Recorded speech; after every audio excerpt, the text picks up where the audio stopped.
आंबेडकरवादी संघर्ष समितीतर्फे आंबेडकरवादी मातंग चर्मकार परिषदेचं आयोजन केलं गेलं होतं। या मागचा मूळ उद्देश काय होता?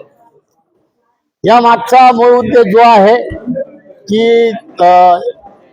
21-22 मार्चला माणगाव येथे जी काही अस्पृश्याची परिषद झाली होती, त्या परिषदेचे अध्यक्ष डॉक्टर बाबासाहेब आंबेडकर होते आणि ज्याचं काही संयोजन समितीमध्ये संयोजन ज्या लोकांनी केलेलं आहे, ज्या संयोजनामध्ये दत्तोबा पवार आणि तुकाराम गणाचारी हे दत्तोबा पवार हे चर्मकार समाजाचे होते आणि तुकाराम गणाचारी हे मातंग समाजाचे होते। गंगाराम कांबळे हे पूर्वाश्रमीचे महार होते आणि ह्या तिन्ही समाज त्या काळात बाबासाहेबांच्या सोबत बौद्ध आणि मातंग समाज त्या काळात मोठ्या प्रमाणात बाबासाहेबांसोबत होता। बाबासाहेब आंबेडकरांनी त्यांच्या हयातीमध्ये 11 मातंग परिषदा घेतल्या।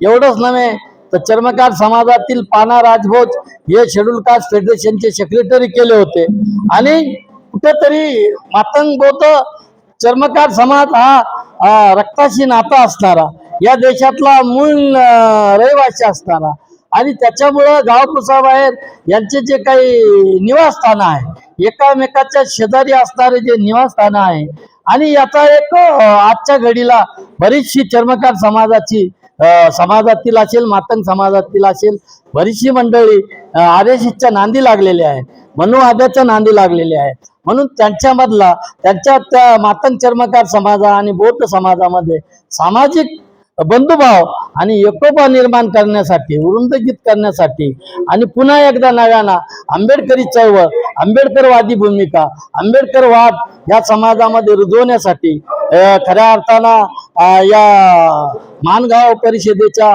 अनुषंगाने या परिषदेचं आंबेडकरवादी मातंग चर्मकार परिषदेचं आयोजन करण्यात आलं आहे आणि या परिषदेला महाराष्ट्रामध्ये ही पहिल्यांदाच आंबेडकरवादी मातंग चर्मकार ऐतिहासिक परिषद होत आहे। या परिषदेला फार मोठ्या प्रमाणामध्ये चर्मकार समाजातील, मातंग समाजातील आणि बौद्ध समाजातील मोठ्या संख्येनं नागरिक कार्यकर्ते उपस्थित होते आणि हा जो कारवा आहे, याची सुरुवात आम्ही छत्रपती संभाजीनगरमधून केलेली आहे, जिथं आंबेडकरी चळवळीचं केंद्र आहे आणि असाच प्रयोग आम्ही महाराष्ट्रातल्या 36 जिल्ह्यामध्ये करून 14 ऑक्टोबर 2030 मध्ये या सर्व 1 लाख लोकांना आम्ही बौद्ध धम्माची दीक्षा देणार आहोत आणि आमचा तो संकल्प आहे। दादा, आज काही ठरावही घेण्यात आले? हो, काय सांगाल? त्या ठराव जे आहे की बौद्ध मातंग चर्मकार समाज बांधवांनी बुद्धमय भारत निर्माण करण्यासाठी आपसामध्ये रोटी बेटा व्यवहार करावा। बाबासाहेब आणि बुद्ध हेच, बाबासाहेब आपले मुक्तिदाते आहे, गौतम बुद्ध हे मार्गदाते आहे, हे याप्रमाणे समाजाने त्याचं विचार, मानवतावादी विचार अंगीकारावे, आत्मसात करावे, अशा पद्धतीचं या ठिकाणी आम्ही ठराव घेतलेले आहे।